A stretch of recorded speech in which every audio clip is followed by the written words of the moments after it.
Welcome to the Pretty Powerful Podcast, where powerful women are interviewed every week to share real inspiring stories and incredible insight to help women or anyone break the barriers, be a part of innovation, shatter the glass ceiling, and dominate to the top of their sport, industry, or life's mission. Join us as we celebrate exceptional women and step into our power. And now, here's your host, Angela Gennari.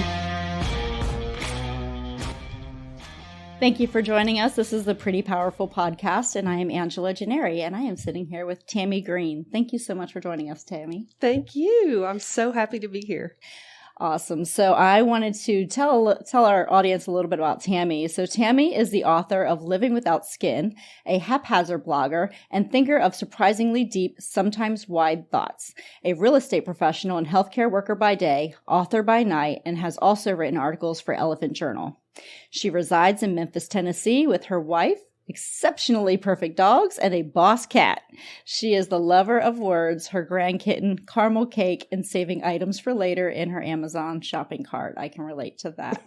You can chat with Tammy at www.wordsofgreen or on social media via Facebook, Instagram, LinkedIn, or TikTok at Tammy Green Author. Thank you for joining us. Thank you. So I wanted to first let everybody know that we are in the presence of a real life Supergirl. And I know this because I am listening to your Audible version of your book, and I love what you've written, and I love that you spent your childhood with a blanket as a cape as a Supergirl. And I love that you talk about yourself as I'm not a princess, I'm a Supergirl. And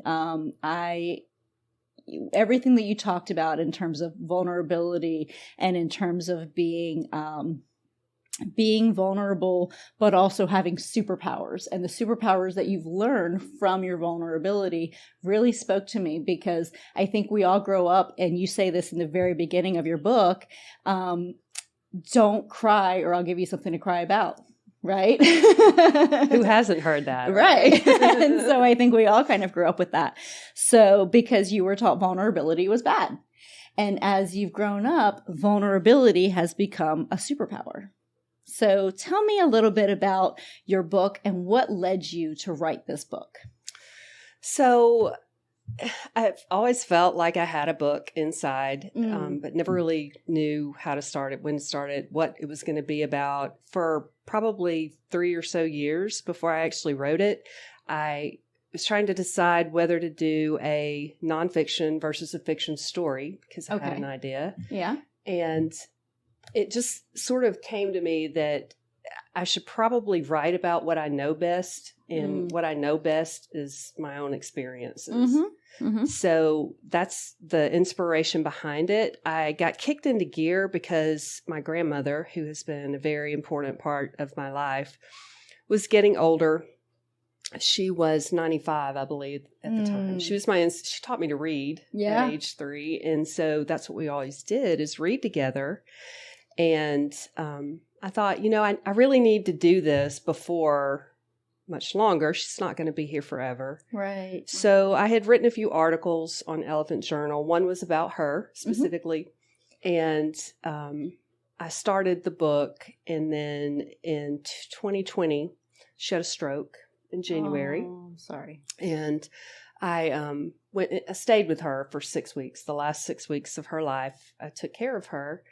And I was very grateful for that opportunity. It was a very special time to be with her and to take care of her and to give back to her what she had given to me my whole life. Right. So that was the impetus on getting that finished. She didn't make it to see the book actually published. Oh. But I know she's watching. Yeah, absolutely. And did she know that you were writing it? Yes. Oh, did she know she had a special place in that book? Yes. Oh, that's amazing. So, you wrote the book just kind of as an autobiography of your life, but what I love about how you wrote the book is that you really just you don't just talk about what your life was like, you talk about all the lessons, and you say, this is me living without skin, and this is my new skin. Right. Right. Exactly. And so tell me what that means. So I think we all end up here with our experiences. Mm-hmm. You know, it depends on how we react to what happens to us in life. Right. And for me, there were so many instances throughout my life where I had to turn my skin inside out in order to survive. It wasn't a voluntary choice. Some of the experiences that I went through were forced on me, and I wouldn't choose it again if I had the choice, but I can see now how necessary it was to point me toward where I'm supposed to be. Right. And for me, I think it was important to embrace the living inside out. Yeah. And I don't know that a lot of people really understand that. Well, and I 100% agree with you, because I think you talk a little bit in your book about the shield of armor that you have worn, you know, and I think that we all do that at some point, especially through those formative years in our late teens, early 20s, when we're trying to figure out who are we. And what we do is we become whoever the world wants us to be versus who we are. And it's not until we're really in our 30s that we start figuring out, like, this doesn't feel right. Something's not right. And that's when we start digging in and figuring out, who are we really? And I think that the times that we know who we are really is when we're children. And then once we've reached that, 35, 40 years old, you say in there, and this was funny, and I can relate to this as well, the hardest part of childhood is the first 50 years. Ooh, absolutely. It's a heck of a childhood. We're all getting there. Absolutely. Yes. And so I think we also grow up believing what other people tell us about ourselves. Yes. And other people's perceptions become our own perceptions that we form. And in my own experience, that's just not the truth. Yes. All the time. Yeah, absolutely. And, I think people project onto us, and then we start to own that. I remember when I was younger, I've always been defiant, kind of like you. You talk about how you were always defiant, and it would ask a lot of questions, and, people would lose their patience with you because you were always asking why, but why are we doing it this way? But why is this happening? And I was similar, and people would say, she just likes to argue. And it's not that I was arguing. I was a curious child. If you're going to tell me to do something, tell me why I need to do it. Yes. and so my family would always say, she's going to be an attorney. We just know it. And so I started owning that. And that was the only thing that I was ever going to be. Not because I felt like that was where I wanted to go, but that's because that was what was projected on me, and that was the expectation of me. And once again, I've defied everybody. Exactly. Went in a different direction, but that was what I wanted to be all through college. That was what I wanted to do, all as I was a teenager. That's the only thing I felt could be an appropriate career path for me. So, sorry, go ahead. No, it's still that way for me. That behavioral trait still gets me in trouble today. And I try to be cognizant of that and tell people, especially if it's someone I'm working on a project with, to I'm going to ask you why 1,000,000 times, but I'm not questioning your method or your technique or your knowledge or your wisdom. I just need to understand why. Yes. Yeah. And my mom is like that too. And she makes me crazy sometimes, but I get it honest, because she'll say, I'll tell her a story about something, and she'll ask the most obscure questions, well, what color was the roof? She'll say, well, and so, I'll say, oh, and then this happened and this happened. And then she'll ask a question that I could not have any possible knowledge of, well, did this person tell that person? Well, I don't know. I'm not in their room. I don't hear their conversations, but she needs the full story. She needs the full, from every angle. And so I always start, I'm like, Mom, keep the questions to the things that I've already told you. I said, because I'm telling you exactly what there is to know. So that's great. I know nothing other than what I've said. But yes, I understand the asking why. So tell me a little bit more about why you should not read bumper stickers out loud. Oh, Yeah, there are a whole lot of stories like that, unfortunately, from my childhood. I was precocious and I read everything. Yes. Cereal boxes, everything I could get my hands on. Mm-hmm. And I guess I was 10? 9, something 10. like that. And on the motorcycle, and I just thought I was being cute and adorable when I honked the horn and yelled to the neighbor, just honk if you're horny.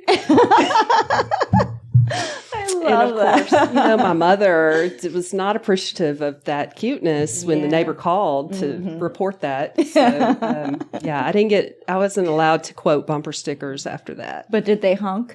No, he just waved at me and looked at me kind of strange. That's awesome. As he should have. Right. So tell me a little bit more about some of these stories, because I love what you go into in your book and the things that you've learned. And really, that's what, when you talk about this is me without skin, and then this is me with vulnerability, and this is my new skin. So tell me about the things that you've learned from those moments. So, as I said, I wouldn't say that my childhood was ideal. Sure. My mother and I had a very volatile relationship. I was an accidental pregnancy. And, they did what they were supposed to do at that time, and they got married and started a family. And I just don't think either of them were very prepared for that. Right. They did the best they could with what they had. But as a result, I felt like I was a burden to my mother most of my life. Mm-hmm. And as a result, that's been chaotic and volatile, for the rest of my life. Mm-hmm. From there, I kind of launched into college at 17. And, the whole, if you can't dazzle them with brilliance, baffle them with, bullshit yes. thing is what that was how I launched out. And, I discovered alcohol in college. Mm-hmm. And so all the things that felt wrong with me that I had been told were wrong with me my entire life, alcohol just wiped all of that away. Yeah. And I was perfect, and I was strong, and I was invincible and smart, and I knew everything. Right. And it was great. Mm-hmm. And it worked, it worked until it didn't. Right. And then when it didn't, I had purchased my own home and had a great job with a local bank and was on the rise. Mm. And, I had an experience in a blackout from alcohol, and it was not a good experience. Right. Which made me question everything.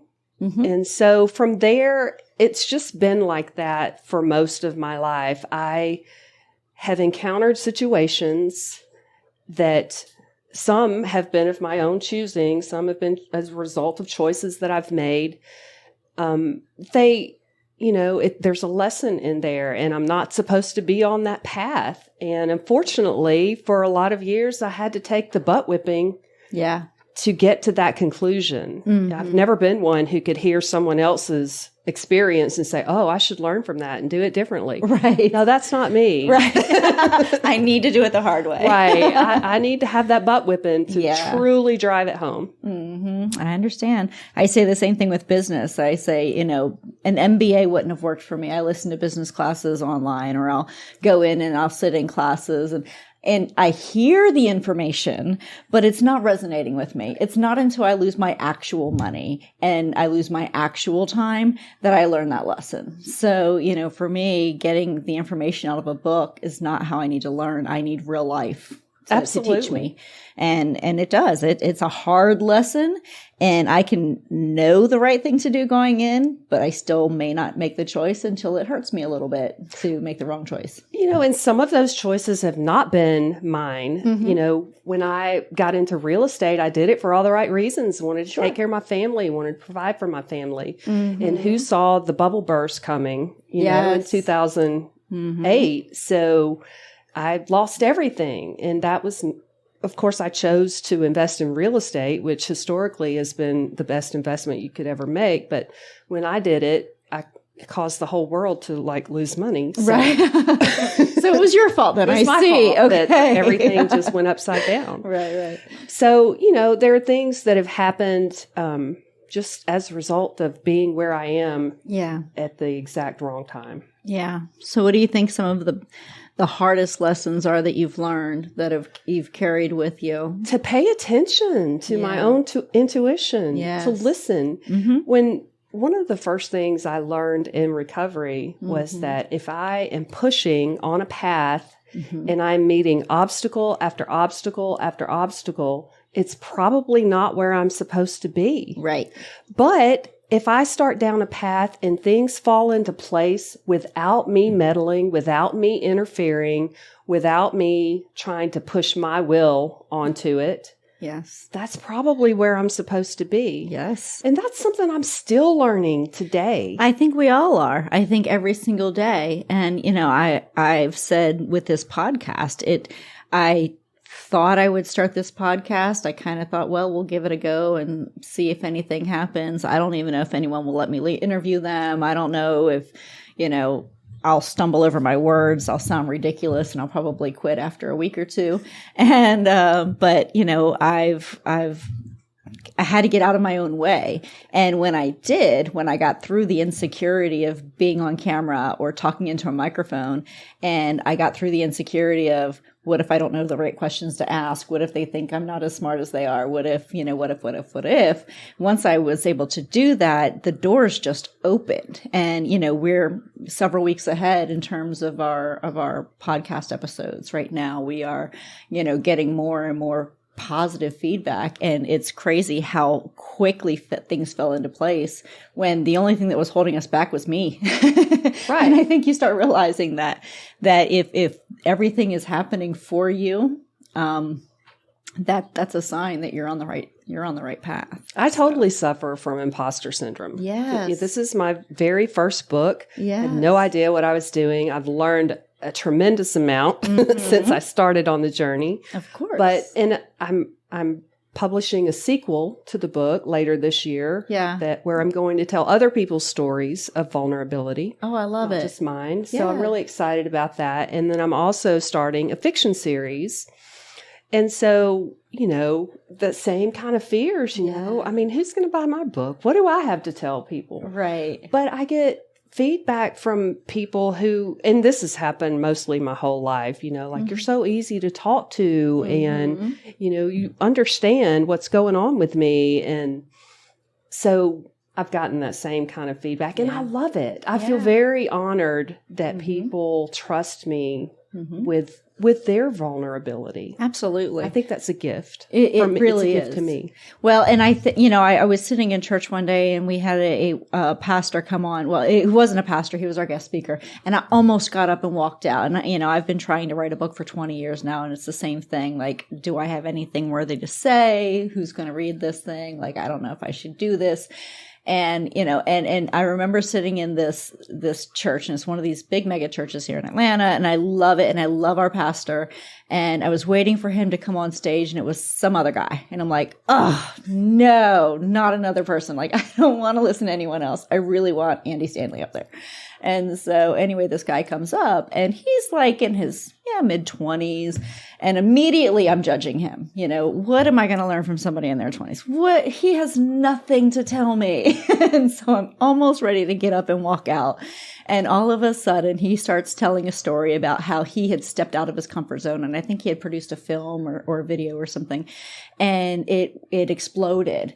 And he said, I had this fear that what I was going to say wasn't relevant to anyone and that I was, nobody was going to listen. He was like, but I can promise you somebody out there is waiting to hear your story. And that story is what's going to allow them the courage to take the next step in their life. And that's exactly how I felt reading your book. Your courageousness and putting a pen to paper and writing this book is going to allow somebody else to feel like, hey, you know what? I can be vulnerable too. That is a strength. And I love that your subtitle of your book is Everything I Never Knew About Fierce Vulnerability. Yeah, that's hard to say quickly. It is. You really have to sound it out. But yes, it's so true. Vulnerability. I mean, that's what I think we're all afraid of, right? We're so afraid to be vulnerable because, like you said, we grew up with this stop your crying or I'll give you something to cry about. Absolutely. Like it's bad to be vulnerable. It's bad. You say a lot in your book that you were very sensitive and you're a Virgo. And I get that. Like you have this sensitivity and this empathy and you want people to feel better. And, you're the one, you said, I can share my cape, your superhero cape with others. And you have a lot of stories about that. And I can totally appreciate that. I had some really good role models for learning how to share my cape. Yeah. My grandmother and my Lala. Yes. Yes. They've been amazing. And And you talk about a woman who is like a big sister to you, but wasn't a sister. And tell me a little bit about her. So that is my Lala. That's my daddy's youngest sister. Okay. She was 16 when I was born. So I was the first baby of the family on that side. And, everything that went with that, which is probably why my grandmother laughed at everything I did. Because, Yeah. So I was 16 when she was born, and I kind of was her first baby. I was the practice baby. Yeah. And I was 4, I think, when she married my uncle, and just a huge part of their lives. I spent the night with them all the time. We were at their house all the time. And I'm so grateful for both of their influence and impact on my life. And they've touched so many lives in the small town where they are. I'm very grateful for that. Yeah. So I think that as women, we have to have these great role models, in order for us to feel the courage to step into our power. And I know that there's so many instances where we give away our power.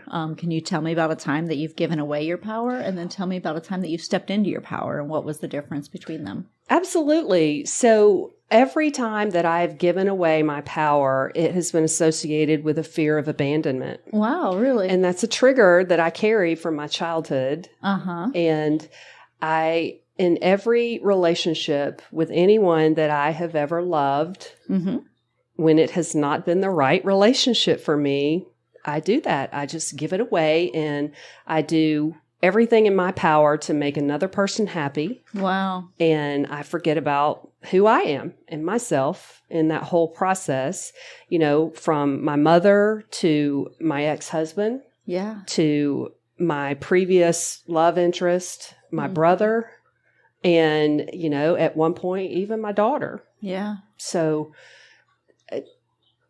those have been the times when I have, just willingly, unconsciously given away my power. And I try to be completely aware of that trigger now. I know what it feels like when it's coming. Yeah. So I try to own that and acknowledge it and then work through it before, I get to the point of that. Yeah. So you're fearing that they're going to leave you or not accept you. Absolutely. And so you go above and beyond to transition to them having the power over you. I do everything I can to earn that love. Yeah. In that position. And anytime that I have gotten my power back, it has come at a cost of losing pretty much everything. I have lived through hell. Yeah. I have lived through a 3-year period of being afraid of being homeless with my kid and living out of my car. And you can't not be powerful when you've lived through hell and survived it. There's really not a whole lot on this earth that I'm afraid of anymore. That's awesome. There's just not a whole lot. Yeah. Well, and you have resilience. That you cannot understand your power and your resilience until you've recovered from something that tried to hurt you or tried to kill you in some way. Absolutely. And so once you understand your power and your resilience, I think it's a lot easier to step into that power because at the end of this, you will be okay. Right. Right. Even if it takes reinventing yourself, and that I have a quote on my desk at my house in my home office, and it says, right now is the time to reinvent yourself. And I look at it every day. I'm like, yep, today's another day. Reinvent myself again, because again, it's okay. I may have gone through a couple difficulties, but that's not who I am. Today is a new day to reinvent myself and to, create this power and create this resilience and tenacity that you need to keep pushing forward. Well, excuse me. people who people who knew me when I was in high school or even in college would not recognize me today. I'm confident of that. Why do you say that? Well, because of that very thing. I've reinvented myself time after time after time. Yeah. I was going to be a successful entrepreneur in college, and I got a corporate job straight out of college and was well on my way to that. And then I got married, and then I was a wife and a mother, and then I got divorced, and I was, who the heck am I now? After 14 years of marriage.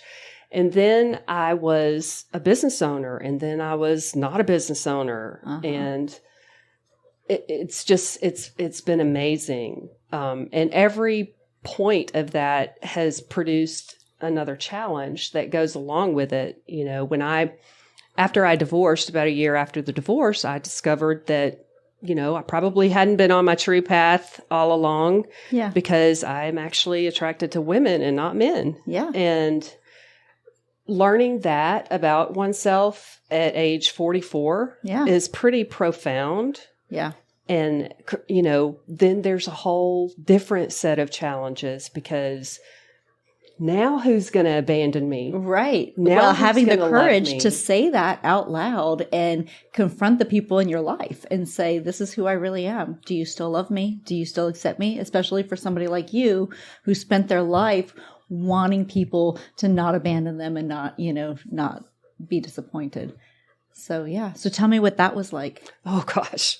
That was so frightening. So when I discovered it, of course, I had to go through this complete process of checking in with everything I had been taught about homosexuality in my church and in my town and in my childhood and all of that. And small town Mississippi. Oh, my goodness. Yeah. So I spent a year doing all of that and coming to the place where I believe that God loves me and made me exactly the way that I am. Yes. And I'm okay with that.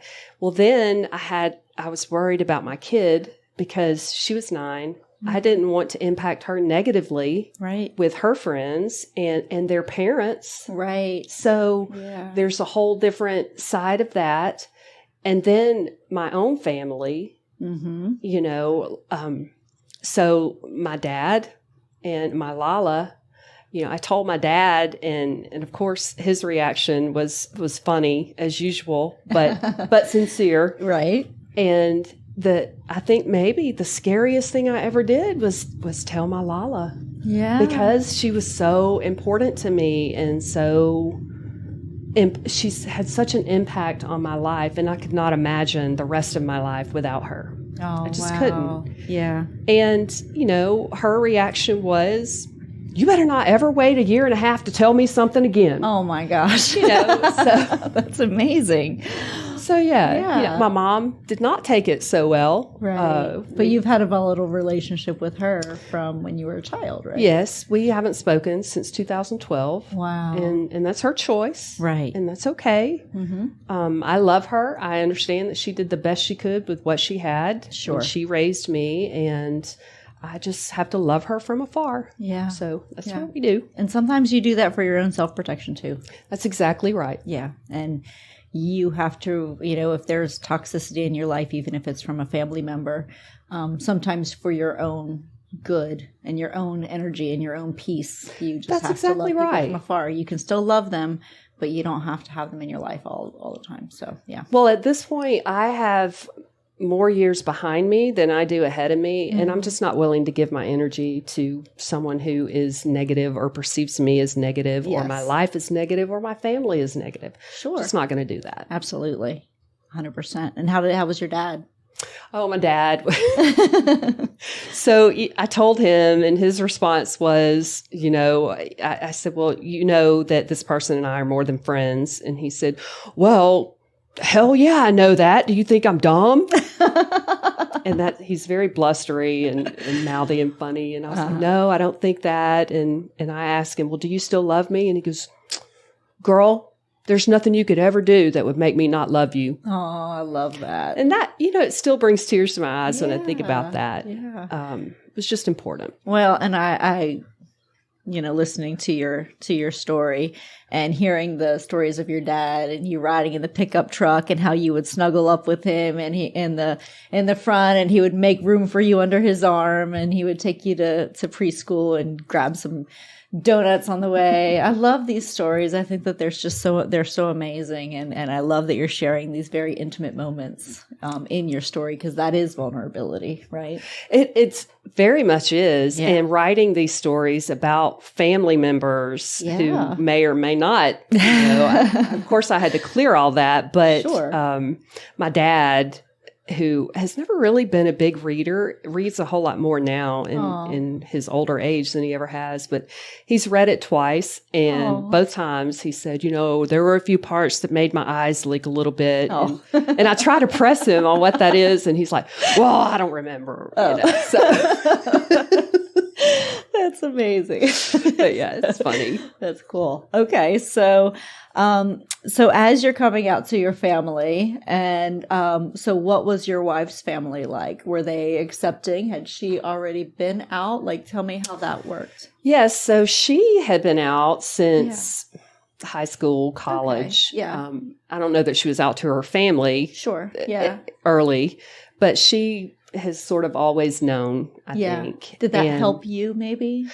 Honestly, I think it's sort of been the opposite. Really? I think with me not realizing this until I was older, I had a lot more confidence and courage because I've walked in the hetero world for so long. It was very easy for me to see the difference between the two worlds. Interesting. Very, very different. Huh. And this was before same-sex marriage was legal. Sure. There were 1,173 rights that I had married to a man that I didn't have married to a woman.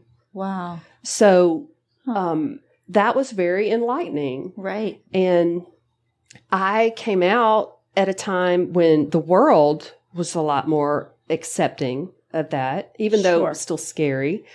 But she, in college, she had difficulties with her family and, walked through some pretty challenging times with them. And there were times when she was alone. And that breaks my heart today to think about that.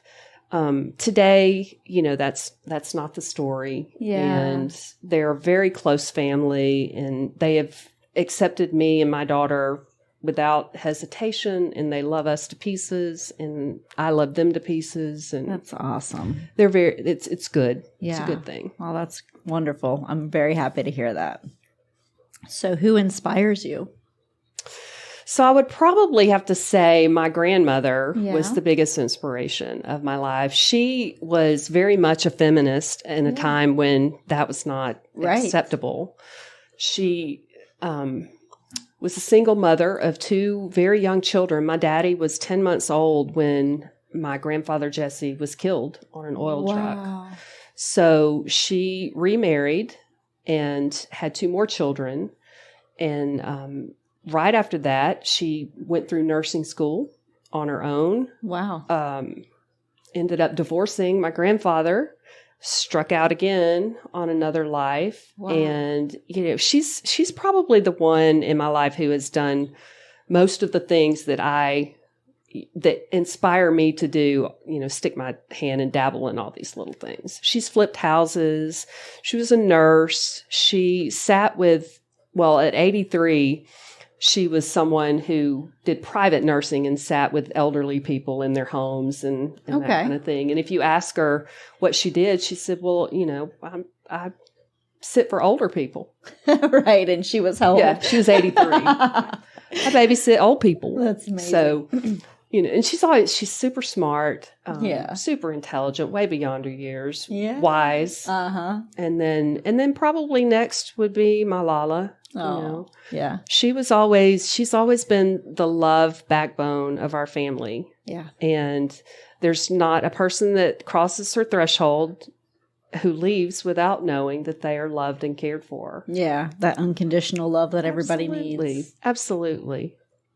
It's wonderful. My great grandmother was the same. She was 86 years old when she passed away, and she worked right up until she passed, and and she worked at a senior living center, and she I don't even think she got paid for it. I think she was volunteering, but she would say, I've got to go play games with the old folks at the old folks home.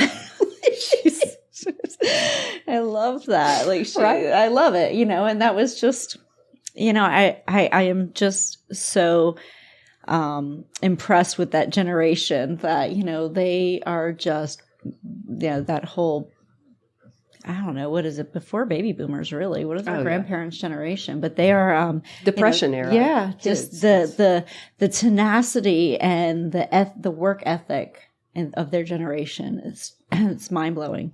Right. So, what advice would you give to your 18-year-old self setting out on your journey? Well, first of all, my 18-year-old self would probably tell me to F off. Again, that resistance to authority. Right. She would tell me, I don't have time for you. Just go do your thing and leave me alone. But I would probably tell her to pay close attention to her intuition. Yeah. And to trust it.